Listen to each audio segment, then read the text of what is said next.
High students, welcome to my YouTube channel M Das maths tuition. আজকের 2025 সালের মাধ্যমিকের জন্য যে এবিটি টেস্ট পেপার তার পেজ নম্বর 363 পেজের জীবন বিজ্ঞান লাইফ সায়েন্সের প্রশ্ন উত্তরগুলো করাচ্ছি। বন্ধুরা মন দিয়ে দেখতে থাকো, খুব ভালো ভালো প্রশ্ন আছে এবং যারা এখনও আগের যে কয়েকটা পেজের উত্তর আমি দিয়ে দিয়েছি লাইফ সায়েন্সে, যারা দেখোনি তারা আমার ইউটিউবে সার্চ করে প্রশ্ন উত্তরগুলো দেখে নাও। আমার ইউটিউবে কিন্তু শুধু এমসিকিউ, শূন্যস্থান পূরণ, সত্য মিথ্যা এসব নেই, বড় প্রশ্নের উত্তর দেওয়া আছে, এটাই একটা বিশেষত্ব। এবং ম্যাথসে অনেকগুলো পেজ করিয়ে দিয়েছি, বড় প্রশ্ন এবং ছোট প্রশ্ন অর্থাৎ 1, 2, 3, 4 দাগে ছাড়াও 5, 6, 7, 8 দাগের গণিত এবিটিএ টেস্ট পেপার থেকে করিয়ে দিয়েছি অনেকগুলো পেজে। তাই যারা এখনও দেখোনি আমার ইউটিউবে সার্চ করে দেখে নাও বন্ধুরা। প্রথমে যে প্রশ্নটা আছে শূন্যস্থান পূরণ 2-এর 2.1-এর 5টি ড্যাশ হরমোনের প্রভাবে বিপদকালে ত্বকের লোম খাড়া হয়ে যায়। আমরা জানি ইমার্জেন্সি হরমোন বা আপৎকালীন বা বিপদকালীন হরমোন বলে অ্যাড্রিনালিন হরমোনকে, বুঝতে? এটা হবে অ্যাড্রিনালিন হরমোন। এবারে ডিএনএতে অ্যাডেনিন থাইমিনের সঙ্গে ড্যাশ বন্ধনী দিয়ে যুক্ত থাকে। অ্যাডেনিন থাইমিনের সঙ্গে হাইড্রোজেন বন্ধনী, এটা শুধু বললে হবে না, তাহলে এটা হবে কি দ্বিবন্ধনী দিয়ে যুক্ত থাকে। সংকরায়ন, এটা তাহলে শূন্যস্থানে কী হবে? দ্বিবন্ধনী হবে, বুঝতে পেরেছ? সংকরায়ন পরীক্ষায় মেন্ডেল স্বপরাগযোগ করেছিলেন ড্যাশ জনুতে। মেন্ডেল স্বপরাগযোগ করেছিলেন মেন্ডেল F1 জনুতে, বুঝতে পেরেছ? এরপরে আধুনিক ঘোড়ার খুর হলো তাদের পূর্বপুরুষের ড্যাশ নং আঙুলের রূপান্তর। পূর্ব 3 নম্বর আঙুলের রূপান্তর। একটি গৌণ বায়ুদূষক হলো ড্যাশ। গৌণ বায়ুদূষক তোমরা H2SO4 লিখতে পারো, প্যান লিখতে পারো, প্যানের পুরো নামটাও তোমরা লিখে রাখবে, বুঝতে পেরেছ? পেরক্সি বা পারক্সি অ্যাসিটাইল নাইট্রেট, এটাও তোমরা করে রাখবে। একটি গৌণ দূষক প্যান বা সালফিউরিক অ্যাসিড H2SO4। প্রাকৃতিক পরিবেশের বাইরে জীববৈচিত্র্য সংরক্ষণ বলে ড্যাশ সংরক্ষণ। বাইরে হলে ex-situ সংরক্ষণ, মানে নিজস্ব পরিবেশের বাইরে ex-situ সংরক্ষণ। এবার সত্য মিথ্যা 2-এর দাগের জিবেরেলিন হরমোন অঙ্কুরোদ্গমে সাহায্য করে, এটা হবে সত্য। স্ত্রী ও পুরুষের অটোজমের ক্ষেত্রে কোনো তফাৎ নেই, অটোজম বলেছে যেহেতু এটা সত্য। যৌন ক্রোমোজোমে তফাৎ আছে, স্ত্রীদের XX আর পুরুষদের XY। সাইকেল চালানো একটি সহজাত প্রতিবর্তক ক্রিয়া। না, সাইকেল চালানো সহজাতনে অভ্যাসগত বা জটিল প্রতিবর্তক ক্রিয়া, তাই এটা মিথ্যা। ডেনড্রনের সোয়ানকোষ থাকে না, অ্যাকশনের সোয়ানকোষ থাকে, এটা তাহলে মিথ্যা। মানুষের মেরুদণ্ডের সঙ্গে যুক্ত নিষ্ক্রিয় অঙ্গ অ্যাপেন্ডিক্স, এটা সত্য। একদম আমাদের নিচের দিকে যে আচ্ছা মেরুদণ্ডের সঙ্গে যুক্ত অ্যাপেন্ডিক্স, এটা ভুল, সরি, এটা মিথ্যা হবে, এটা মিথ্যা হবে।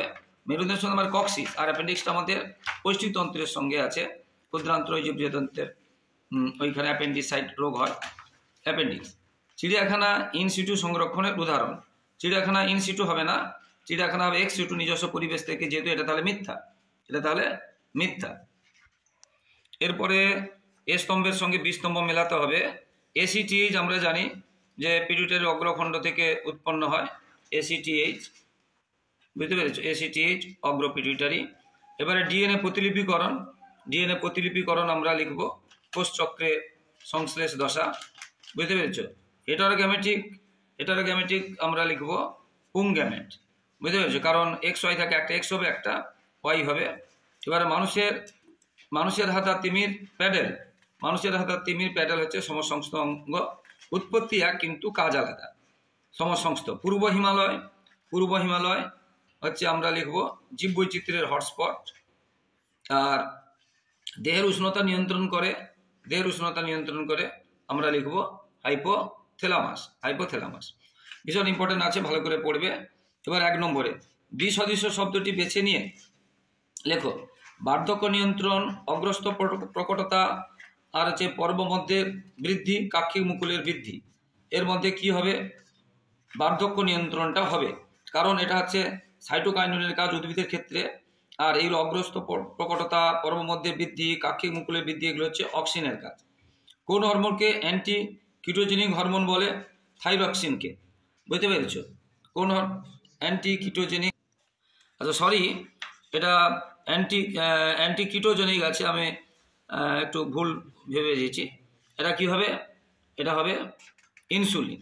এটা হবে ইনসুলিন। কারণ ইনসুলিন হচ্ছে কিটোজেনেসিস পদ্ধতিতে বাধা দেয়, অর্থাৎ শর্করা ছাড়া অন্য খাদ্য উপাদান থেকে যখন শর্করা তৈরি করে সেটাতে বাধা দেয়। বুঝতে পেরেছ? এরপরে নিচে প্রথম শব্দ জোটটি বুঝে হয় শব্দ জোটটি শূন্যস্থানে উপযুক্ত শব্দ বসাও। হাইড্রা কোরকোদ্গম, ফিতাকৃমি কি হবে? খণ্ডী ভবন। ফিতাকৃমি খণ্ডী ভবন। নিচে 4টি বিষয়ের মধ্যে 3টি একটি বিষয়ের অন্তর্গত, সেই বিষয়টি খুঁজে বের করো এবং লেখো। ক্রোমাটিড, ক্রোমোজোম, কাইনেটোকোর এবং ক্রোমোমিয়ার। ক্রোমাটিড, ক্রোমোজোম, কাইনেটোকোর এবং ক্রোমোমিয়ার। এই যে কাইনেটোকোর এবং ক্রোমোমিয়ার আর ক্রোমাটিড সবই ক্রোমোজোমের অংশ, সবই ক্রোমোজোমের অংশ। মানুষের ওয়াই ক্রোমোজোমে অবস্থিত জিনগুলিকে কি বলে? হোলান্ড্রিক জিন বলে। হোলান্ড্রিক জিন বলে। কোন ক্ষেত্রে ওগালের নৃত্য, অগেল বা অকটেল নৃত্য দেখা যায়? খাদ্যের উৎস মৌচাকের থেকে যদি 100 মিটারের দূরে থাকে মৌচাকের থেকে, তখন তারা ওই ইংরাজি যে 8 অক্ষরের মতো, ইংরাজি সংখ্যা যেটা 8 অক্ষরের মতো যে নৃত্য দেখায় সেটা গেল নৃত্য। জৈব বিবর্ধনযোগ্য একটি দূষকের নাম লেখো।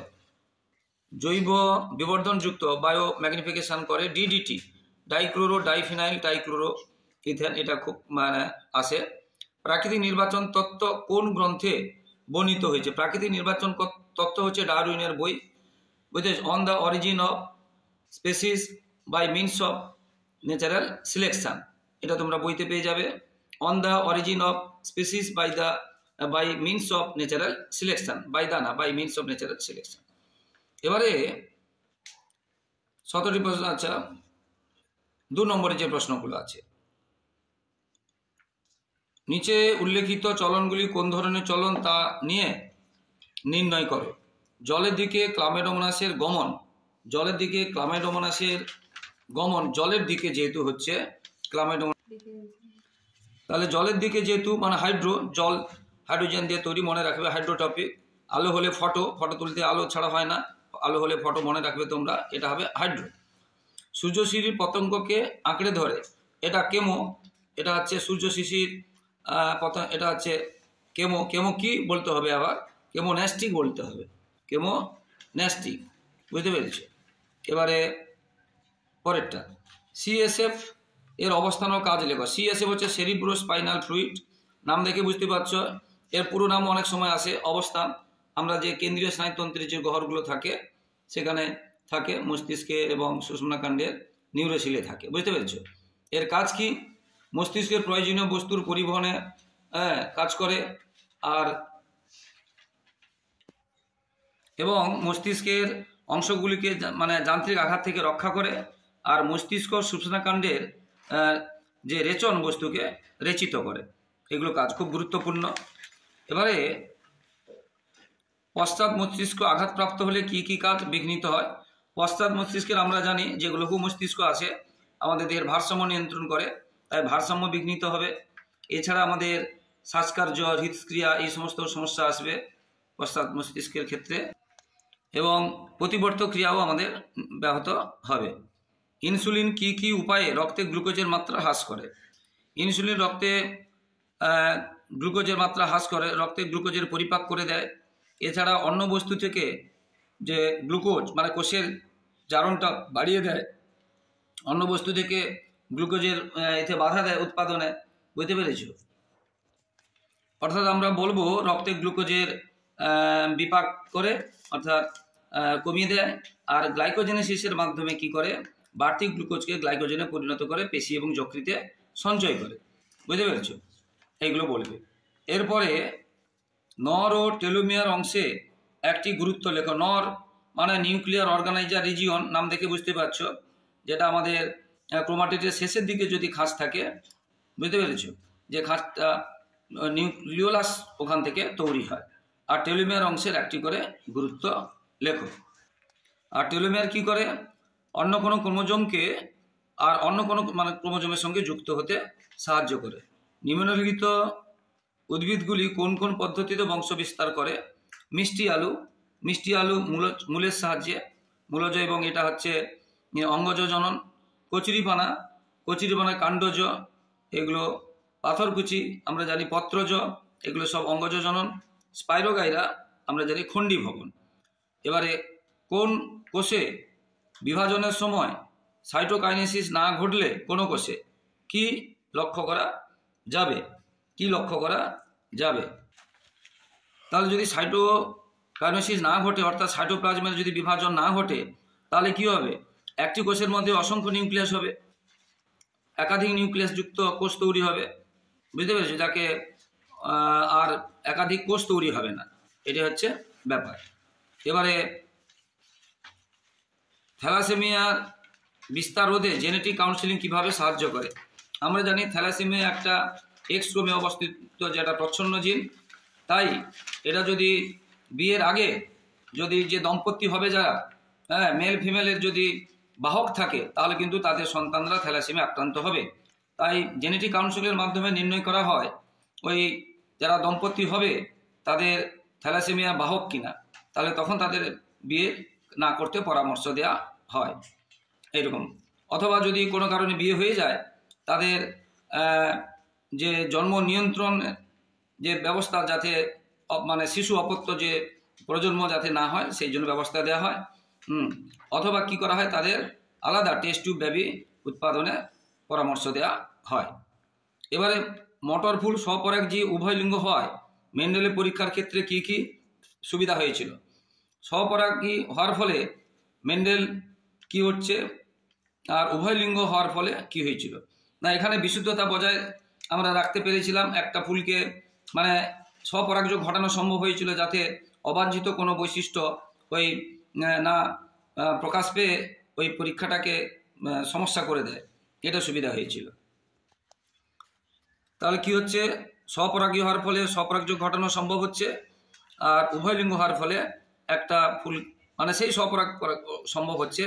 একটা ফুলকে আমরা ওই কেটে দিয়ে আমরা পুংফুল করে দিতে পারি, আর একটা ফুলকে আমরা স্ত্রী ফুল করে দিতে পারি।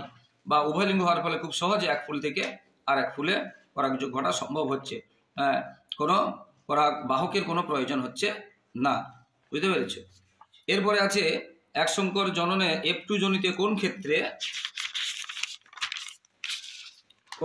জেনোটাইপ ও ফেনোটাইপ একই হতে পারে চেকার বোর্ডের সাহায্যে দেখাতে হবে। এটা চেকার বোর্ডের সাহায্যে আমরা জানি অসম্পূর্ণ প্রকটতার ক্ষেত্রে জেনোটাইপ এবং ফেনোটাইপ একই হয়।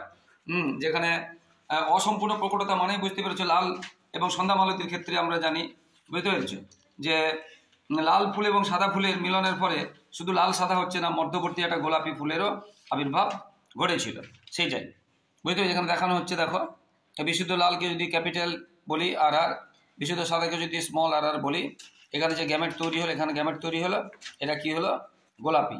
এবারে চেকার বোর্ডের সাহায্যে যদি দেখানো হয়, এটা এদিক এরা আবার যখন গ্যামেট তৈরি করছে ক্যাপিটাল আর স্মল আর, এদিকেও যখন এটা মেল এটা ফিমেল, ক্যাপিটাল স্মল, এদিকে দেখো আর ক্যাপিটাল আর বড় এইভাবে। তাহলে কি দেখলাম, লালও হলো, সাদাও হলো, আবার গোলাপিও হলো।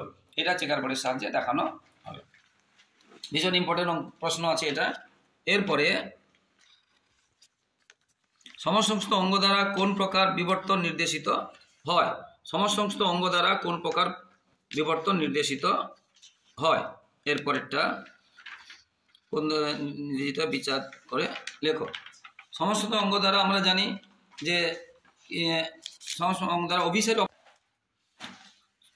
আমরা জানি যে অপসারী যে অভিযোজন বা বিবর্তন, অপসারী বিবর্তনে একই জীব বিভিন্ন পরিবেশে থাকার ফলে তাদের বিভিন্ন রকম পরিবর্তন হয়ে বিবর্তন ঘটেছে। যেমন আমরা জানি তিমি, ঘোড়া, হাতি, মানুষের হাত, আর ঘোড়ার অগ্রপথ বা তিমির যে সাঁতারের এইগুলো কিন্তু উৎপত্তি একই, কিন্তু বিভিন্ন পরিবেশে থাকার জন্য তাদের পরিবর্তন হয়েছে বা নতুন নতুন প্রজাতি সৃষ্টি হয়েছে বা বিবর্তন হয়েছে, বুঝতে পেরেছো? এখান থেকে আমরা বলতে পারি একই পূর্বপুরুষ থেকে বিভিন্ন প্রাণীর উৎপত্তি হয়েছে, অর্থাৎ বিবর্তন হয়েছে। এবার উটের দেহে মরু অভিযোজনের জন্য আরবিসি কি কি পরিবর্তন লক্ষ্য করা যায়? আরবিসি আমরা জানি যে গোলাকার না হয়ে ডিম্বাকৃতি হয় উটের দেহে। আর এটা এই প্রশ্নটা আমরা আগেও করিয়ে দিয়েছি, বুঝতে পেরেছো, অন্য একটা পেজে করিয়ে দিয়েছি। আচ্ছা, বিবর্তনের প্রমাণ হিসাবে জীবাশ্ম কতটা কার্যকরী তা ব্যাখ্যা করো। বিবর্তনের প্রমাণ হিসাবে জীবাশ্ম কতটা কার্যকরী তা ব্যাখ্যা করো। আমরা জীবাশ্ম থেকে আমরা এটা বলতে পারি যে এগুলি জীবজগতের ক্রমবিবর্তনের সাক্ষ্য হিসাবে সাক্ষ্য দেয় বা সাক্ষ্য বহন করে। এছাড়া জীবাশ্ম আমরা বিশ্লেষণ করলে আমরা দেখতে পাবো যে কোন প্রকার উদ্ভিদ বা প্রাণী সৃষ্টি হয়েছিল কোন যুগে, এবং তাদের বিস্তৃতি, তাদের গঠন বৈচিত্র্য এবং কতদিন পর্যন্ত তারা পৃথিবীতে টিকেছিল, বা পরবর্তীকালে তাদের কোন প্রকার জীব সৃষ্টিতে তারা সাহায্য করে, তা আমরা জানতে পারি এই জীবাশ্ম থেকে। আমরা ঘোড়ার জীবাশ্ম থেকে আমরা জানতে পারি কিভাবে তার ওই আঙুলগুলো থেকে কিভাবে শেষ পর্যন্ত খুর তৈরি হয়েছে। এছাড়া জীবাশ্ম আমরা 3 নম্বর পয়েন্টে বলতে পারি যে ক্রমপর্যায়ে ঘটে চলা বিবর্তনের ইতিহাস আমরা জীবাশ্ম থেকে জানতে পারি, বা বিবর্তনের ধারা আমরা জানতে পারি। বুঝতে পেরেছ? এরপরে জলে অজৈব দূষক মাত্রা বৃদ্ধি পেলে কি কি পরিবর্তন হয়? অজৈব দূষক বলেছে, কিন্তু জলে অজৈব দূষক ধরো আমরা জানি সাবান বা এইগুলোর মধ্যে ডিডিটি এগুলো বেশি যদি বৃদ্ধি পায়, সাবানের কথা যদি বলি, বুঝতে পেরেছ, তাহলে কি হয় যে অ্যালগাল ব্লুম হয়। অ্যালগাল ব্লুম মানে অত্যাধিকারে হঠাৎ করে শৈবাল বেড়ে যায়, আর যার ফলে জল কি হয়, দুর্গন্ধ, অক্সিজেন কম হয়ে যায়। বুঝতে পেরেছ? কমে যায়, জল দুর্গন্ধ হয়, জলের পচন হয়, তার ফলে কি হবে, জলজ প্রাণী এবং উদ্ভিদের ক্ষতি হবে, জল গন্ধ হয়ে যাবে। জীববৈচিত্র্য সংরক্ষণে JMF কতটা কার্যকরী? JMF হচ্ছে জয়েন্ট মানে ফরেস্ট ম্যানেজমেন্ট। এর সাহায্যে স্থানীয় লোককে নিয়ে জীববৈচিত্র্যকে বাঁচানোর চেষ্টা করা হয়। বনে কোনো আগুন লাগলে এই JMF এর যে কাছাকাছি যে লোকেরা থাকে তারা উপযুক্ত জায়গায় খবর দেয়, বা চোরা শিকার হলেও তারা খবর দেয়, বা তাদেরকে বোঝানো হয় জঙ্গল বাঁচলে তোমাদের ওই জঙ্গল থেকে কাঠ, খাবার দাবার, জ্বালানি এই সমস্ত তোমরা পাবে। তাই গাছ কেটে, অপরিণত গাছ না কেটে যে গাছগুলো শুকিয়ে গেছে সেইগুলো কাটতে হবে ইত্যাদি করে তার সহযোগিতার মধ্য দিয়ে জীববৈচিত্র্যকে আমরা বা অরণ্যকে আমরা রক্ষা করতে পারি। কী কী শর্তে কোনো একটি অঞ্চল জীববৈচিত্র্য হটস্পট হিসাবে বিবেচিত হতে পারে? কী কী শর্তে? জীববৈচিত্র্য হটস্পট হতে গেলে সেখানে কি হবে, অনেক ধরনের জীব থাকতে হবে যেগুলো অন্য কোথাও পাওয়া যায় না, এবং সেই জীবগুলো বিলুপ্তির দিকে এগিয়ে যাচ্ছে এই ধরনের। তাহলে আমরা এছাড়া এখন বলতে পারি এন্ডেমিক প্রজাতির সংখ্যা ওখানে কেমন আছে, আর বসতি অঞ্চলে বিনষ্ট হওয়ার সম্ভাবনা বা প্রবণতা কতটা আছে, আর জৈব জীববৈচিত্র্য ব্যবহারের মাত্রার উপর নির্ভর করে কোনো অঞ্চলকে আমরা হটস্পট হিসাবে চিহ্নিত করতে পারি। এরপরে রেড পান্ডা বিলুপ্তির মুখ্য কারণগুলি কি কি? রেড পান্ডা বিলুপ্তির মুখ্য কারণগুলি: ওদের বাসস্থান ধ্বংস হচ্ছে, খাদ্যের অভাব হচ্ছে, ওরা যে মূলত যে বাঁশ জাতীয় খাদ্য খায় সেটা অভাব হচ্ছে, আবার বন্য কুকুরে, বুঝতে পেরেছে? তাহলে বন্য কুকুরের অনেক সময় আক্রমণ ঘটছে, আর চোরা শিকার তো বলে দিয়েছি, আর প্রজননের অসুবিধা হচ্ছে, মূলত হচ্ছে বাসস্থান আর খাদ্য। মূল কথা হচ্ছে বাসস্থান এবং খাদ্যের অভাবে। তো বন্ধুরা, যারা আমার ইউটিউব চ্যানেলটি দেখছো সকলকে অসংখ্য ধন্যবাদ। আর আবারও বলছি, যারা আগের পেজগুলো দেখোনি লাইফ সায়েন্সে, তারা অবশ্যই দেখে নাও। বড় প্রশ্নগুলো উত্তর আলোচনা করে দিয়েছি, আর দেব পরবর্তী ভিডিওগুলো অবশ্যই দেখবে। এবং গণিতেরও 1, 2, 3, 4 দাগের ছাড়াও 5, 6, 7, 8 দাগের উত্তরগুলো করাচ্ছি, এবং অন্যান্য বড় প্রশ্নগুলো করিয়ে দেবো। তাই ইউটিউবটা অবশ্যই ফলো করো বন্ধুরা। আর যারা আমার চ্যানেলে নতুন প্রিয় ছাত্রছাত্রী এবং যারা দেখছেন সকলের কাছে রিকোয়েস্ট, তোমরা কিন্তু আমার চ্যানেলটিকে সাবস্ক্রাইব করে একটু সাপোর্ট করে একটু পাশে থাকো বন্ধুরা। তোমাদের জন্য লাগাতার পরিশ্রম করে যাচ্ছি। তোমরা সাবস্ক্রাইব, লাইক, কমেন্ট, শেয়ার করলে আমরা উৎসাহিত হই। তাই অবশ্যই সাবস্ক্রাইব এবং লাইক, কমেন্ট, শেয়ার করবে। সবাই খুব ভালো থাকো, সবার পরীক্ষা খুব ভালো হোক, সবার ভবিষ্যৎ ভালো হোক। জয় হিন্দ, বন্দে মাতরম।